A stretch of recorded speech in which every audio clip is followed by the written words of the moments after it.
अज़ीज़ान गिरामी वक़ार, रसूल मोहतरम सल्लल्लाहु ताला अलैहि वसल्लम का एक मुख्तसर सा अरसा जो हमारे दरमियान रहा है पूरी कायनात में, मैं तेज़ी से आज सुना करके आपके सामने से बारगाह मुस्तफ़ा में इल्तिजा भी करूँगा। वो मक्का मुकर्रमा की सरज़मीन 14 सदियाँ पहले, आज से 1400 से 42 चल रहा है, इसको और 53 मिला लें, इसके साथ और 53 मिला लें, यानी तकरीबन 1495 के साल के करीब हो गया। इससे पहले मेरे आका सल्लल्लाहु ताला अलैहि वसल्लम आज ही का दिन था जो फ़र्श गीती पर तशरीफ़ लाए। वो आमिना का दुर्रे यतीम, वो अब्दुल्लाह का नूर नज़र, बारगाह मुस्तफ़ा सल्लल्लाहु ताला अलैहि वसल्लम में खिराज अक़ीदत के लिए मैं बात कर रहा हूँ। वो दुर्रे यतीम जब घर तशरीफ़ लाया तो ऐसा घर था कि बाप पहले से नहीं है, माँ अकेली हैं, मुआवज़ा देने की ताकत नहीं रखती। दाया के हाथ में दे दिया हलीमा सादिया को, ये कह कर के कि 2 साल दूध पिलाएगी, उजरत की तमन्ना मत रखना, मेरे घर में माल की बड़ी शिद्दत की कमी है। इस बच्चे का बाप नहीं, ये यतीम बच्चा है। हलीमा सादिया ले गई, लेकिन बरक़ात पे बरक़ात उन्होंने देखा है। रसूल पाक को अपने गोद में खिलाया। हलीमा सादिया कहती हैं ये आम बच्चा नहीं था, इनके आते ही बनु साद की सारी बकरियों के थन दूध से भर चुके थे और सारे बच्चे हुजूर पाक सल्लल्लाहु ताला अलैहि वसल्लम को देखने के लिए आते थे। हत्ता कि हलीमा सादिया की बेटी शैमा कहती हैं, शैमा क्या कहती हैं कि हमारे कबीले में, हमारे मोहल्ले में रिवाज था, रात के वक्त या शाम के वक्त सारी लड़कियां जो उनके उम्र की थीं, शैमा के उम्र की थी, वो कहती हैं अपने अपने छोटे भाइयों को, जिसका भाई होता लेकर के आती थी, कंपटीशन चलता था। बहन अपने भाई को दिखाकर कहती किसका भाई ज़्यादा खूबसूरत है। हर खातून, हर बहन अपने छोटे भाई की गोद में लाकर उसके नाक नक्शे बयान करती, अरे मेरे भाई की तो पेशानी बड़ी चौड़ी है, ये खूबसूरती की अलामत है। कोई कहती मेरे भाई की तो आँखें बड़ी झील जैसी हैं और ये बड़ा खूबसूरत है। हर खातून, हर बहन गोद में लिए हुए बच्चे को अपने भाई पर फ़ख्र करती। और हज़रत शैमा कहती हैं जब इस मजमे में मैं मेरे भाई मोहम्मद को लेकर के आती, अल्लाह अल्लाह, वो कहती हैं सारी मेरी सहेलियां उठ खड़ी होती, कहती शैमा तेरे भाई के साथ हमारे भाइयों का मुकाबला नहीं, यह हमारा आपस का मुकाबला है, यह हमारा आपस का कंपटीशन है। तू कभी मोहम्मद को हमारे दरमियान ना ला, इसलिए कि इसके मुकाबले में 14वीं का चांद भी शर्मा जाता है। यह बनु साद की ख़वातीन का कहना है। हज़रत शैमा कहती हैं उस मुकाबले में मैं कभी रसूल पाक को ले जाती तो वो एक्सेप्ट नहीं करती, कहती कि शैमा तेरे भाई के साथ हमारे भाइयों का मुकाबला नहीं। व अहसनु मिन कलम तरक़त्तु आइनी व अजमलु मिन कलम तलिदिन निसाउ, या रसूल अल्लाह आपसे ज़्यादा हसीन मेरी आँखों ने देखा नहीं, आपसे ज़्यादा जमील किसी माँ ने जना नहीं। वो 2 साल की उम्र पाक में हलीमा सादिया दौड़ती हुई वापस मक्का ले आई और हज़रत आमिना से कहा मैंने 2 साल का अरसा आपसे मांगा था, लेकिन 6 महीने और बढ़ा करके दे दो, उजरत भी नहीं चाहिए, मुआवजा भी नहीं चाहिए। लेकिन हज़रत बीबी आमिना ने अपने पास अपने साहबजादे को रख लिया। 2 साल के अरसे में घर में कितने अफराद हैं, कौन हैं? बाप नहीं है, दादा है अब्दुल मुत्तलिब, वो भी बुढ़ापे को पहुँचे हुए हैं। रसूल पाक सल्लल्लाहु ताला अलैहि वसल्लम अपने दादा की सरपरस्ती में हैं। 6 साल की उम्र में अपनी माँ के साथ ननिहाल का सफ़र किया, मदीना का सफ़र किया। उस वक्त जो यसरब था वो हुजूर का ननिहाल भी है, नानी का घर है। हज़रत आमना के साथ गए 6 साल की उम्र में, जब हज़रत अब्दुल्ला की एक कनीज़ उम्मे ऐमन साथ में है, कोई नहीं, 3 लोगों का ये काफ़िला पैदल मक्का से मदीना गया है। मदीना से वापसी हो रही है। मकाम अबवा में बीबी आमिना बीमार हुई। बीबी आमिना सलामुल्लाह अलैहा इतनी शिद्दत से बीमार हुई कि वो चल फिर नहीं सकती थी। उसी रास्ते में वो रह गई और उसके बाद अपने नूर नज़र को करीब बुलाया और कहा ए मोहम्मद मेरी आखिरी सांसें हैं। 6 साल की उम्र पाक में रसूल पाक सल्लल्लाहु अलैहि वसल्लम ने अपनी माँ की आंखें बंद की और उनकी रूह कब्ज़े उनसरी से परवास की। वो 6 साल की उम्र में अपनी मुक़द्दस माँ का जिस्म मुबारका उठाते हैं, कब्र में दफन भी करते हैं और अपने वालिद की कनीज़ के साथ वापस मक्का आते हैं। अब कौन था इस मोहम्मद अरबी के साथ? न बाप है न माँ है, वो दुर्रे यतीम पूरी कायनात के यतीमों का आका बना है, पूरे यतीमों का मावा व मलजा बना है। लेकिन अल्लाह ने उसे दुर्रे यतीम पैदा किया, जब 8 साल की उम्र हुई दादा का भी इंतकाल हो गया, अब्दुल मुत्तलिब भी दुनिया से चले गए। अब कौन था सिवाय एक चचा के, अबू तालिब के? अब कोई नहीं था। आपकी सरपरस्ती में रहे। जहाँ तक बात आती है अबू तालिब की, मैं कहूँगा बड़े अदब के साथ, ए लोगों, इस इख्तिलाफी मसले में कभी भी तीर मारने की कोशिश ना करना। बाज़ लोग अबू तालिब के कुफ्र के मुतालिक इसरार करते हैं कि वो काफिर थे, बाज़ लोग ईमान के मुतालिक, लेकिन जो हकीकत है वो अल्लाह के हवाले करो, अल्लाह के हवाले करो। रसूल पाक सल्लल्लाहु ताला अलैहि वसल्लम को उन्होंने जान से ज़्यादा तरबियत की है। यहाँ तक कि मक्का वालों से उन्होंने कहा था, जब रसूल पाक ने ऐलान नबुव्वत किया था, अबू जहल, उतबा, शैबा सब ने आकर कहा, अबू तालिब अगर ये तेरी निगरानी में ना रहे तो हम इसका कुछ से कुछ कर दें, तो मोहम्मद हमारे हवाले कर दे। जानते हो अबू तालिब, मुझे बड़ी तकलीफ़ होती है जब सिरे से कोई आदमी उनको बिल्कुल काफिर मुशरिक गर्दाने। मैं कहता हूँ कफ़े लिसान तो करो, ज़ुबान को रोक तो लो, जो मामला होगा क़यामत के दिन देखा जाएगा। हुजूर के चचा हैं, लेकिन इश्क की बात तो देखें, वो मक्का वालों से क्या कहते हैं। कोई मोहब्बत करने वाला ही ये जुमले कह सकता है। मक्का वालों से उन्होंने कहा, ऐ मक्का वालों सुन लो, तुम अगर मेरे एक हाथ में चांद रख दो, दूसरे हाथ में सूरज रख दो, तब भी मैं मोहम्मद तुम्हारे हवाले नहीं कर सकता। ये अबू तालिब के अल्फाज थे जो रसूल पाक के लिए उन्होंने फरमाए थे। मैं अदब से कहता हूँ, लेकिन फिर साथ में ईमान और कुफ्र का मामला अल्लाह के हवाले करता हूँ, इसलिए कि इस पूरी कौम को न जन्नत देना है न दोज़ख देना है, न क़यामत के दिन तुम्हारे हाथ में फ़ैसला है न मेरे हाथ में फ़ैसला है। अबू तालिब जन्नत में जाएंगे कि जहन्नम में जाएंगे, मैं कौन होता हूँ फ़ैसला करने वाला? न आला मलाइका में से हैं हम, न फरिश्तों में से हैं, बल्कि अल्लाह रब्बुल इज़्ज़त के हवाले है ये फ़ैसला। हर एक के जन्नत और दोज़ख का फ़ैसला। बहरहाल 12 साल की उम्र में अबू तालिब ने रसूल पाक को अपना साथी बना लिया। ऐसा मुझे बताओ, अबू तालिब पर जब भी बातें आएँ अदब के साथ कहो, अदब के साथ कहो। मैंने अबू तालिब को बहुत पढ़ा है, वो रसूल पाक को छोड़कर एक लम्हा भी नहीं रहते थे, एक लम्हा नहीं रहते। 12 साल की उम्र में जब उन्हें यमन की तिजारत पे जाना था, अबू तालिब ने इन्हें छोड़ा नहीं, रसूल पाक को तिजारत के सफ़र में साथ ले लिया। बीच रास्ते में एक जगह पड़ा हुआ, वहाँ एक राहिब था, ईसाई राहिब, और उसने देखा, चेहरे पाक को देखकर अपनी किताबों में पड़ी हुई सारी अलामतें देख लिया, उसने मेहमान बना लिया। अबू तालिब से पूछा, तुम कहाँ से आ रहे हो, कौन सा ख़ानदान है? जब उन्होंने बताया तो वो राहिब कहता है, बुहैरा राहिब, ऐ अबू तालिब, मेरी बात सुनते हो तो सुन लो, जो तुम्हारे साथ बच्चा तुम्हारा भतीजा है, ये अल्लाह का सबसे आखिरी रसूल होगा, ये सबसे आखिरी रसूल होगा।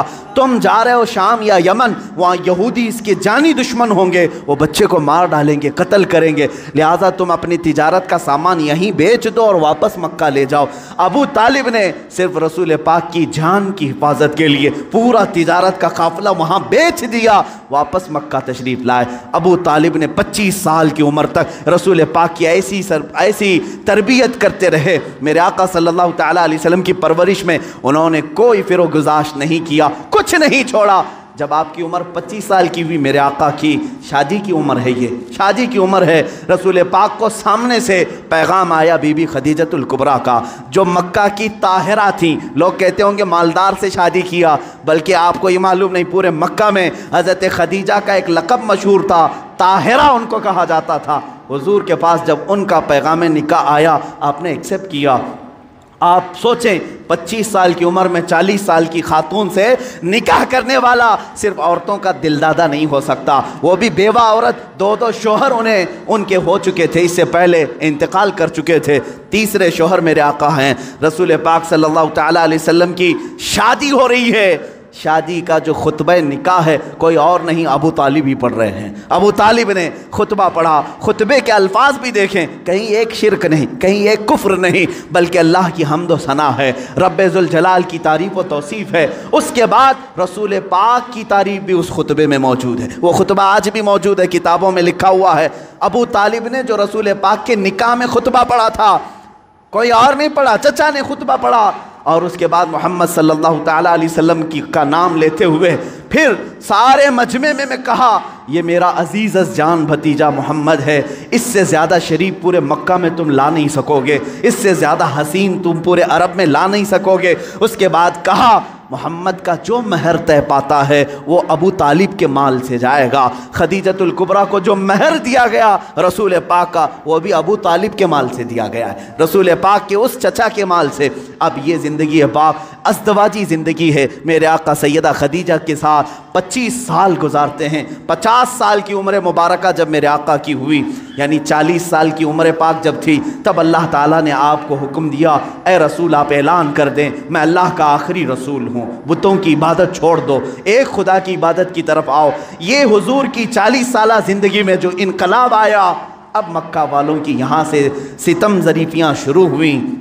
मेरे आका ने सबको जमा किया मक्का के एक सरजमीन पर, मैदान में, पूछा मेरे बारे में तुम्हारा क्या ख्याल। सबों ने कहा तुम आज तक कभी झूठ नहीं बोले और कभी किसी की अमानत में खयानत नहीं की। हुजूर ने फरमाया, ऐ मक्का वालों, अगर मैं ये कह दूं इन पहाड़ों के पीछे एक फ़ौज छुपी है जो तुम पर हमला करना चाहती है, क्या मेरी इस बात पर यकीन करोगे? सारे मक्का वालों ने एक ज़ुबान होकर कहा, आज तक कभी आपने झूठ कहा नहीं, अगर आप कहते हैं कि फ़ौज है हम उसको भी मानेंगे, हम उसको भी यकीन के साथ तस्लीम करेंगे। हुजूर ने फरमाया, जब मेरी बातों पर इतना तुम्हें यकीन है तो सुनो, मैं तुम्हें कहता हूँ अल्लाह एक है, खुदा एक है, माबूद एक है, मसजूद एक है, हर एक के सामने सर झुकाना ये तुम्हें ज़ेब नहीं देता, और मैं मोहम्मद अल्लाह का आखिरी रसूल हूँ, उसकी तरफ से अखलाकी तालीमात ले आया हूँ, तुम्हारी रूहों को बदलने आया हूँ। जब मेरे आका ने फरमाया, सारे मक्का वाले नाराज़ हुए, सिवाय हज़रत अली करमल्लाहु वजहुल करीम के। कोई उस मैदान में ईमान लाने वाला नहीं था। हुजूर पाक सल्लल्लाहु अलैहि वसल्लम की दावत की इब्तिदा सिर्फ 2 लोगों से शुरू हुई, एक हज़रत अली से, दूसरे हज़रत खदीजा से। कभी नाउमीद मत हो, अपनी दावत असर कितना रखती है ये अल्लाह के ऊपर छोड़ो, बोलना सीखो, आज नहीं से आज ना सही कल मौला ताला तुम्हारी इस दी हुई दावत को पाए तकमील तक ज़रूर पहुँचाएगा। 2 लोगों से दावत शुरू हुई, एक अली से, एक खदीजा से, लेकिन वो दावत आज कहाँ को पहुँची है? आज तकरीबन पूरी दुनिया में 2.25 अरब लोग, 180 करोड़ की तादाद में मुसलमान जी रहे हैं। वो 2 लोगों से शुरू होने वाली दावत 200 करोड़ को पहुँच चुकी है, लेकिन ऐसा सैले रवां है कि थमने का नाम नहीं लेता। वो दावत रसूलुल्लाह की जो मक्का की उन चोटियों से निकली थी, फारान के उन पहाड़ियों से निकली थी, आज तक जिंदा है और सुबह क़यामत तक ये दावत जिंदा ही रहेगी। आज मैं आपको बताऊं मुख्तसर सी बात, ये जो आज फ्रांस, अमेरिका, यूरोप जो इनके अंदर जो खलबली है, बेचैनी है और वक्तन फ़वक्तन ये गुस्ताखी करना, इस्लाम के ख़िलाफ़, मुसलमानों के ख़िलाफ़, आतंकवाद से जोड़ना, टेररिज्म से जोड़ना, क्यों हो रहा है ये सब? जानते हैं आप, एक पेट का दर्द है। किस बात का? किस बात का? ये मैं नहीं कहता, अमेरिका का प्रेसिडेंट जो एक्स प्रेसिडेंट है इससे कबल का, उसने खुद ये स्टेटमेंट दिया है कि आज पूरे वर्ल्ड में सबसे ज़्यादा फास्ट ग्रोविंग वाला कोई रिलीजन है तो वो इस्लाम है। ये मैं नहीं कह रहा, अमेरिका का प्रेसिडेंट कह रहा है। सबसे ज़्यादा तेज़ी से अगर कोई दीन दुनिया में फैल रहा है तो इस्लाम है। यूरोप के मुतालिक तो तादाद आंकड़े भी मिलते हैं, पर डे वहाँ 400 लोग इस्लाम में आ रहे हैं। ये हालत देख करके वो घबराए हुए, इसलिए कि डेली के 400 के हिसाब से जब वो गिनती बनाते हैं हमारी है कितनी पॉपुलेशन, अगर ये सिलसिला इसी तरह रहा, एक वक्त आएगा कि हम माइनॉरिटी हो जाएंगे, ये मेजॉरिटी में आएंगे, हम तो ग़ुलाम होंगे, तख्त इनके पास आ जाएगा। ये जो सबसे तेज़ी से इस्लाम के फैलना यूरोप में, अमेरिका में और दूसरे इलाकों में, ख़ुद फ्रांस की हुकूमत ये अच्छी तरह से जानती है। उनके यहाँ मुसलमानों की तादाद चंद सालों पहले क्या थी और आज क्या है। चंद सालों, 20 यानी 10 साल या 20 साल की आप वहाँ के रिकॉर्ड्स निकाल करके देखो, आज 60 लाख मुसलमान हैं। उन्हें मालूम है अब मेयर भी ये बनेंगे, वहाँ की पार्लियामेंट की सीट पर भी ये खड़े हो रहे हैं। यही हाल यूके में है, यही हाल अमेरिका में। ये जो खौफ है सिर्फ और सिर्फ यही खौफ इन्हें सता रहा। और एक बात मैं बता दूँ, पूरी दुनिया के जितने भी मज़हब हैं, पूरी दुनिया के जितने रिलीजियंस, इनमें सबसे ज़्यादा अपने मज़हब पर अगर कोई प्रैक्टिस करता है सिर्फ मुसलमान है, सबसे ज़्यादा। अगरचे आप हमारे जमात में बेनमाजी ज़्यादा है, लेकिन उसके बावजूद मेरा चैलेंज, मेरा दावा है, यहूदी हों, ईसाई हों या बुद्ध हों, हिंदू हों, इनके यहाँ इनके रिलीजियन की प्रैक्टिस का मतलब जैसे हमारी नमाज, हमारे रोज़े, हमारी ज़कात, हमारा हज, ये प्रैक्टिस है, इस्लाम की एक्टिविटीज़ है। उनके मज़ाहिब में जो प्रैक्टिस हैं उनकी, उनमें बहुत कम है अमल करने वाले। आज यूरोप में एथिज़म बहुत फैल चुका है। एथिज़म क्या है? कोई खुदा नहीं, कोई माबूद नहीं, कोई अल्लाह नहीं, माअज़ल्लाह रब्बिल, ये कसरत से वहाँ फैला है। और कौन एथिस्ट बन रहा है? ईसाई एथिस्ट बन रहे हैं, ज्यूज़ एथिस्ट बन रहे हैं। जो पहले किसी और रिलीजन में थे वो एथिस्ट बन रहे हैं, यानी कोई खुदा नहीं, हम खुदा को मानते ही नहीं। आज बहुत ज़्यादा वो लोग भी फैल रहे हैं। दो खतरे हैं। और मुसलमान कितने एथिस्ट बन रहे हैं? तो कह रहे आटे में नमक के बराबर भी नहीं। 100 में 2 लोग भी एथिस्ट नहीं बन रहे मुसलमान, इसलिए कि ये अपने रिलीजन पर, अपने मजहब पर सबसे ज़्यादा प्रैक्टिस करते हैं।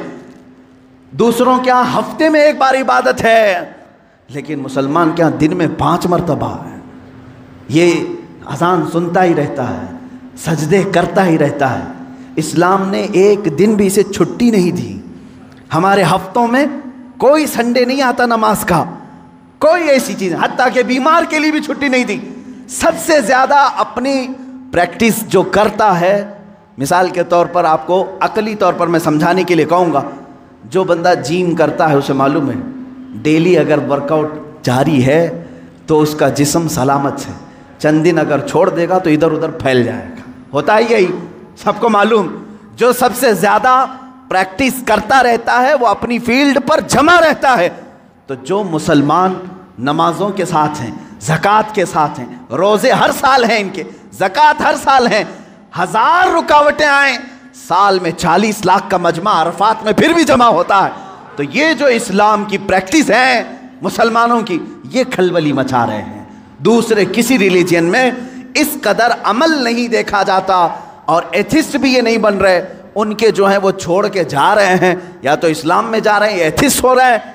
अनकरीब उन्हें ये ख़तरा महसूस होने लगा कि इसी तरह ये छोड़ दिया जाए तो ये जो आज तालाब की शक्ल में यूरोप में है, कुएं की शक्ल में फ्रांस में है, कल ये समंदर की शक्ल बन जाएगा और फिर सबको बहा ले जाएगा।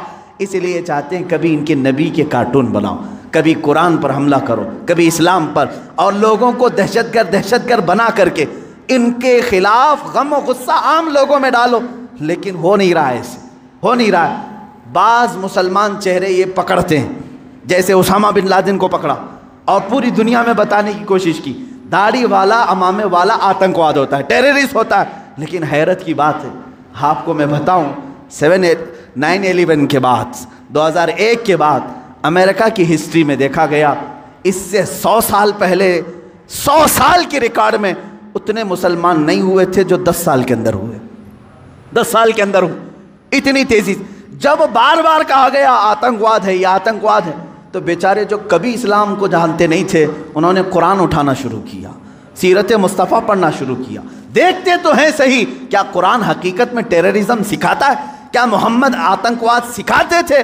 जब वो पढ़ते हैं तो फिर कहते हैं इस्लाम की फितरत में वो कुदरत ने वो लचक दी है, जितना ही दबाओगे उतना ही वो उभरेगा। अज़ीज़ान गिरामी वक़ार, रसूल पाक सल्लल्लाहु तआला अलैहि वसल्लम की वो दावत मुकम्मल होकर रहेगी, अगरचे काफिर और मुशरिकीन नापसंद करें। 40 साल के बाद से लेकर 53 साल तक मेरे आका मक्का मुकर्रमा में रहे, मुसीबतें भी झेली, मशक्क़तें भी उठाई और लोगों के 1000 तरीके के ताने भी बर्दाश्त किए। 53 साल के बाद मेरे आका ने हिजरत फरमाई मदीने तैयबा। मदीने आने के बाद सबसे पहले मस्जिद नबवी की तामीर हुई, सहाबा को भाई भाई बनाया, और उसके बाद जो मदीने के ख़िलाफ़ आवाज़ उठा था उसके ख़िलाफ़ मेरे आका ने तलवार भी उठाई। जंगे बदर हुई, जंगे उहद हुई, जंगे खंदक हुई, जंगे हुनैन हुई, जंगे तबूक हुई और जंगे मौता हुई। ये वो जंगे हैं जो दुश्मनाने इस्लाम के ख़िलाफ़ मेरे आका ने की। तकरीबन 25 या 26 ग़ज़वात हुए, जिसमें 18 में तो ख़ुद मेरे आका तशरीफ़ लेकर गए, और ये 10 साल के अरसे में ज़्यादा से ज़्यादा जंगें हुई। जो रसूल मक्का छोड़कर निकले थे रात की तारीकी में, 2 लोग, अबू बकर सिद्दीक़ और रसूल मुहतरम सल्लल्लाहु तआला अलैहि वसल्लम, 2 लोग निकले थे। 6 साल गुजरे थे, 6 साल मदीने में। 7वें साल वही रसूल, वही सिद्दीक़ अकबर मक्का की तरफ वापस आ रहे हैं। हज करने उम्रा करने की नीयत से, लेकिन कितने लोग हैं? 10,000 की तादाद में आ रहे हैं। कोई कत्ल क़िताल नहीं, कोई जंगो जदाल नहीं, फातिह की शान से आए, खाने काबा में दाखिल हुए, बुतों को निकाला, पाक किया और कहा आज मोहम्मद अल्लाह का रसूल खाने काबा को पाक कर रहा है और सुबह क़यामत तक अब यहाँ शिरक नहीं होगा, बुत परस्ती नहीं होगी। काबे को बनाया मुतहर ये रसूल पाक ने। अब उसके बाद रसूल पाक सल्लल्लाहु अलैहि वसल्लम ने इन्हीं 10 सालों के अंदर कितने ग़ज़वात किए। वो आखिरी साल था मेरे आका का, जब 10 हिजरी थी। हुज़ूर ने ऐलान किया जो हज के लिए मेरे साथ आना चाहे सब आ जाएं। ये सुनकर के तकरीबन 1,20,000 सहाबा हुजूर के हज के सफ़र में साथी बन गए।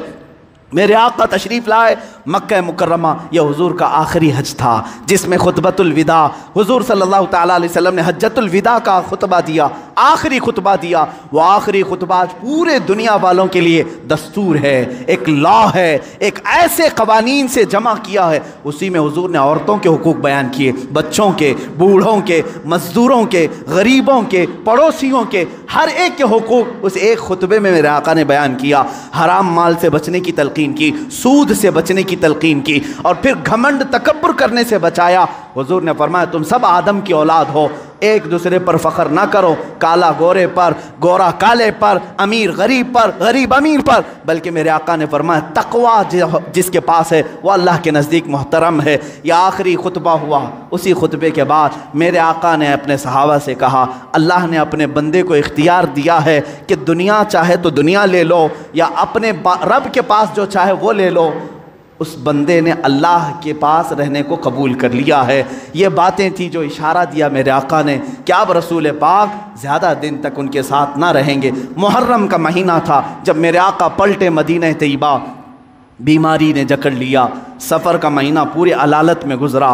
इस तरह की अलालत थी, इस तरह का बुखार था कि हुजूर पाक सल्लल्लाहु ताला अलैहि वसल्लम को बाज़ औक़ात सहाबा दोनों कंधे पकड़ करके मस्जिद में लाते थे। हुजूर पाक सल्लल्लाहु ताला अलैहि वसल्लम के पैर भी ज़मीन पर नहीं टिकते थे। इस हालत में हुजूर मुसल्ले पर आए और अपने सहाबा को देखकर मुस्कुराते भी रहे, नमाजें भी पढ़ाते रहे। फिर यही रबीउल अव्वल शरीफ का महीना आया।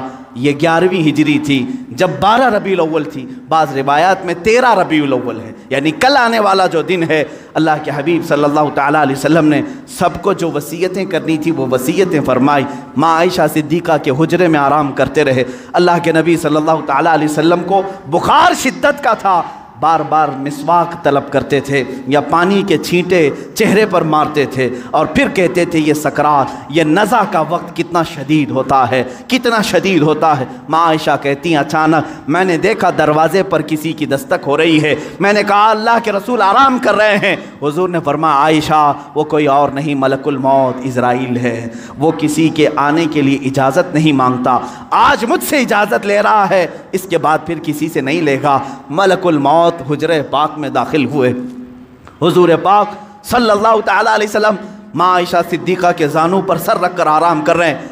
मलकुल मौत ने इजाज़त तलब की, आका हुक्म हो तो आपकी रूह पाक को मैं निकालूं, अल्लाह के हुजूर ले जाऊं, आपके रब्बे आला के जिलों में ले जाऊं। रसूल पाक सल्लल्लाहु अलैहि वसल्लम ने उससे पहले जानते हो क्या पूछा था? मेरा दिल दर्द करता है। मलकुल मौत से सिर्फ इतना पूछा, ये वो वक्त होता है नज़ा का वक्त जिस वक्त बाप अपने बेटे को भूल जाता है, भाई बहनों को भूल जाता है, बल्कि अक्सर तो लोगों को अपना नाम तक याद नहीं होता। सकरात के वक्त जाओ लोगों के बिस्तरों के पास, हम कलमा पढ़ाते रहते हैं, कलमा आता नहीं, लोग बोल नहीं पाते। ये वो हालत होती है नज़ा की।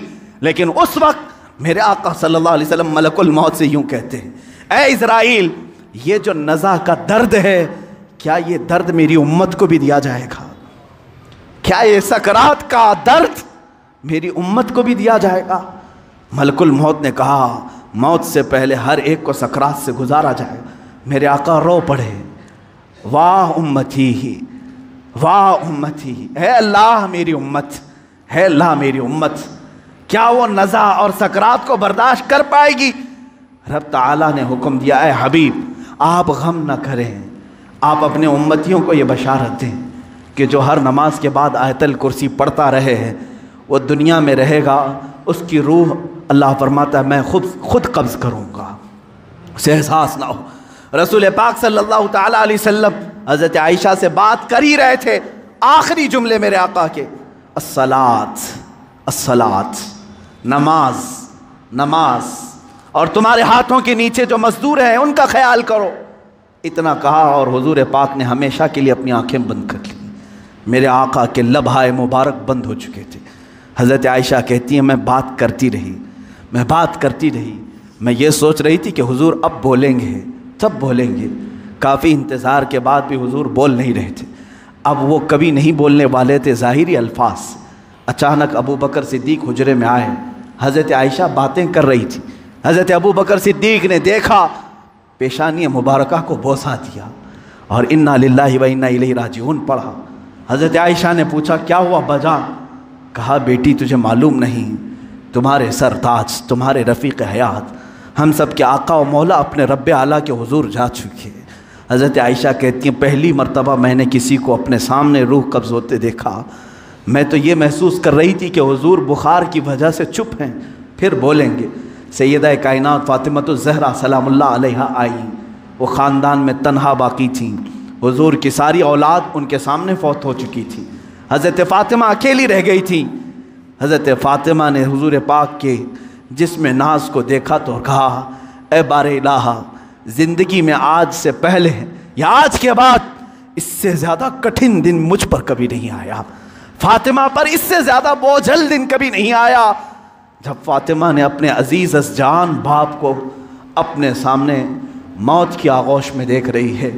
रसूल पाक सल्लल्लाहु ताला अलैहि वसल्लम के सहाबा ने मेरे आका सल्लल्लाहु ताला अलैहि वसल्लम की एक के बाद दीगरे ज़ियारत की। सहाबा की क्या कैफियत रही। 14 सदियों के बाद आज हम रोते हैं मेरे आका की वफ़ात को सुनकर।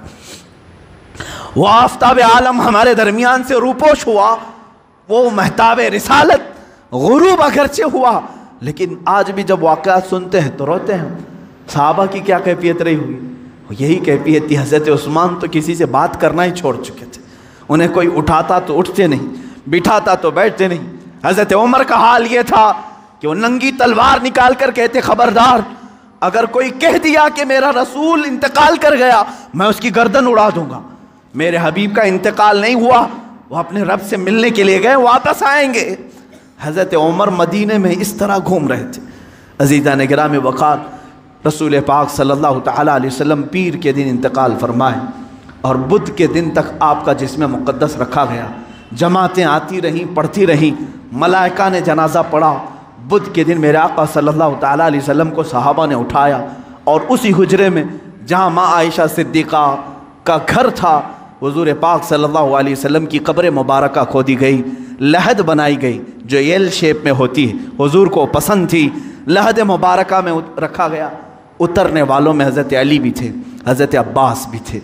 फरमाते हैं जब कब्र मुबारक में आखिरी मर्तबा रखा गया, सहाबा का मजमा था, भीड़ थी, एक आखिरी नज़र उस आफ्ताब रिसालत पर डाल लें।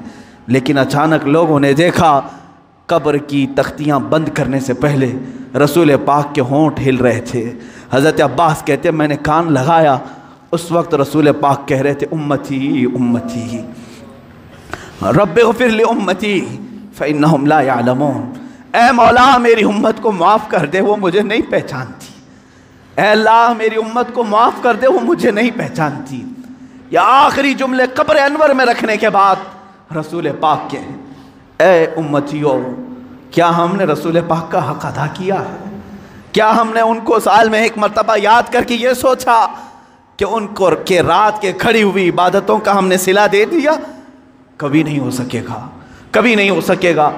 कब्र मुबारका बंद कर दी गई, हमेशा के लिए बंद हो गई, लेकिन लहद का वो टुकड़ा अर्श आज़म से भी अफजल बना। नफस गुम करदा मी आयत जुनेदो बायसीदी जा। वो कब्र अथर आज भी हम मुसलमानों के रूह की ठंडक है। वो हरा गुंबद जो रसूल पाक के मस्कन के ऊपर अपनी जगमगाहट बिखेर रहा है, वो करोड़ों आशिकों की आंखों का तारा बना हुआ है, हमारे दिल का सुकून है।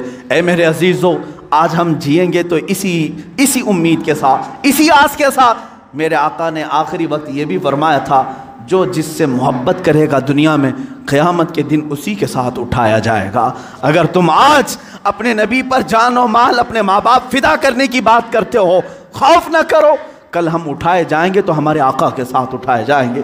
हमारे रसूल के साथ उठाए जाएंगे। लेकिन जो लोग मगरिब के दिलदादा हैं और दूसरों की कैरेक्टर को अपना करके अपने आप को तबाह बर्बाद किए हैं, उनको मुबारक हो, वो उन्हीं लोगों के साथ उठाए जाएंगे जो फिरौन, हामान, शद्दाद, कारून, अबू जहल, अबू लहब, इन गुस्ताखों के साथ उठाए जाएंगे।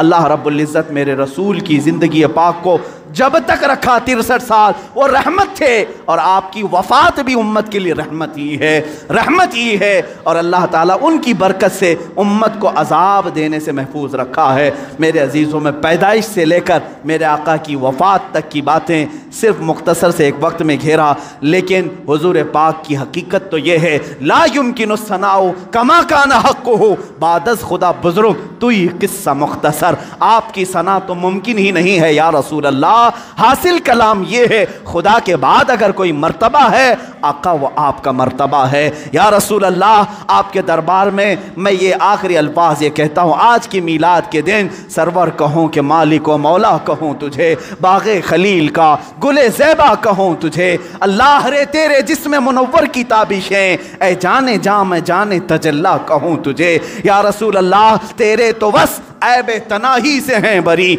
हैरान हूँ मेरे शाह मैं क्या क्या कहूँ तुझे। लेकिन रज़ा ने ख़त्म सुखन इस पे कर दिया, खालिक का बंदा खल्क का आका कहूँ तुझे या रसूल अल्लाह। इस फ़ख्र के साथ मैं जीता हूँ, हश्र तक डालेंगे हम पैदाइश मौला की धो, मिस्ल फारस नजद के किले गिराते जाएंगे, खाक हो जाएं अदू, खाक हो जाएं दुश्मन जल कर, मगर हम तो रज़ा दम में जब तक दम है जिक्र उनका सुनाते जाएंगे। व आखिर दावाना अनिल हम्दुलिल्लाहि रब्बिल आलमीन।